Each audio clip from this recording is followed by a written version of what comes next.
சென்னையில வெயில் காலம் முடிஞ்சு இதோ நேத்து நைட்ல இருந்து அப்படியே லேசா வெதர் நார்மலாக ஆரம்பிச்சிருச்சு. கொஞ்சம் மழை பொழியுது. செப்டம்பர்ல இருக்கோம். அக்டோபர், நவம்பர், டிசம்பர்னா அப்படியே மழைக்காலம் வந்துடும். சென்னைக்கும் மழை காலத்துக்கும் எப்பவும் 7ஆம் பொருத்தம் அப்படின்றது நமக்கு நல்லா தெரியும். ஏன்னா நம்மளுடைய ஹிஸ்டரி அப்படி, வாங்கின அடி அப்படி. சென்னையில சும்மாவே அங்கங்க தண்ணி தேங்கிட்டே இருக்கும்.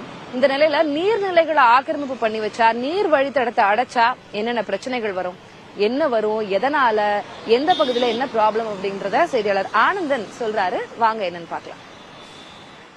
சென்னை துறைமுகத்தில் இருந்து மதுரவையில் வரை கூவம் ஆற்றில் ஓரமாக 21 கிலோமீட்டர் தூரத்திற்காக ஈரடுக்கு மேம்பாலம் அமைக்கக்கூடிய பணியை 2006, 2011ஆம் ஆண்டு திமுக ஆட்சியில் வரும்போது திட்டம் கொண்டு வரப்பட்டது. திட்டம் வரவேற்கக்கூடிய திட்டம்.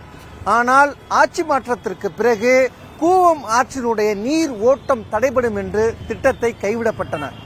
எளிதாக சென்னை துறைமுகத்திலிருந்து தேசிய நெடுஞ்சாலையில் கொண்டு போய் சேர்க்கக்கூடிய வகையில, கனரக வாகனங்கள் சென்று வரக்கூடிய வகையில இந்த திட்டம் உருவாக்கப்பட்டது.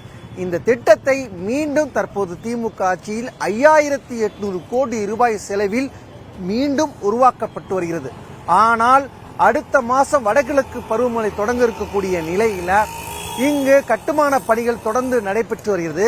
தூண்கள் அமைக்கக்கூடிய பணிகள் மீண்டும் நடைபெற்று வருவதன் காரணமாக மணல்கள் கூவம் ஆற்றில் ஓரமாக நிரப்பப்பட்டு பணிகள் நடைபெற்று வருகிறது. இதனால் நீர் ஓட்டம் தடைபடுவதும் நிலை ஏற்பட்டிருக்கிறது. சென்னையில இதற்கு முன்பாகவே 532 இடங்கள்ல தண்ணீர் தேங்கி இருப்பதாக சென்னை மாநகராட்சியால் கணக்கீடு செய்யப்பட்டிருக்கிறது. இருப்பினும் தற்போது கூவம் ஆற்றில் ஓரமாக இந்த பணிகள் நடைபெற்று வருவதால் மீண்டும் ஊருக்குள் தண்ணீர் தேங்கி நிற்கக்கூடிய நிலை உருவாகியிருக்கிறது. சென்னை மாநகராட்சி கூவம் ஆற்றின் ஓரமாக மணல்கள், கற்களை கொண்டு வந்து கொட்டுவோர் மீது உரிய நடவடிக்கை எடுக்கப்படும் என்று அதற்கான தனி குழு ஒன்று அமைக்கப்பட்டிருப்பதாகவும் கூறியிருக்கிறார்கள்.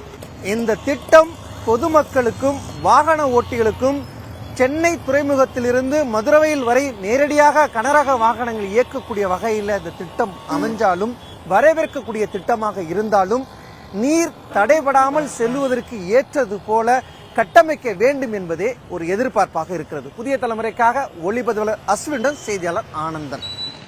தேசிய நெடுஞ்சாலைகள் ஆணையம் சென்னை கூவம் ஆத்துல கொட்டின கழிவுகளை வர செப்டம்பர் 30ஆம் தேதிக்குள்ள அகற்றணும் அப்படின்னு தேசிய தென்மண்டல பசுமை தீர்ப்பாயமும் உத்தரவு பிறப்பிச்சிருக்காங்க.